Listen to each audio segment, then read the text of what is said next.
కోనసీమ జిల్లా మలికీపురంలో పోలీసులు drugs betting apps పై ఉక్కుపాదం మోపారు. మలికీపురం మండలం లక్కవరం గ్రామంలో డ్రగ్స్ శ్రీశక్తి యాప్ పై పోలీసులు అవగాహన సదస్సును ఏర్పాటు చేశారు.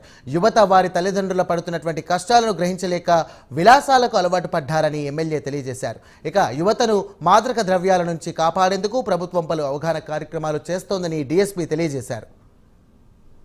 రాజోల్ నియోజకవర్గంలో ఈరోజు మల్కీపురం లక్కవరం గ్రామంలో జరిగిన ఈ కార్యక్రమం ముఖ్యంగా పోలీస్ యంత్రాంగం వారి నాయకత్వంలో వారి సారథ్యంలో మహిళలకు రక్షణ కల్పించాలి,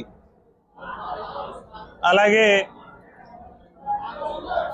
డ్రగ్స్కి వ్యతిరేకంగా, గంజాయి వాడకానికి వ్యతిరేకంగా మాట్లాడటం జరిగింది.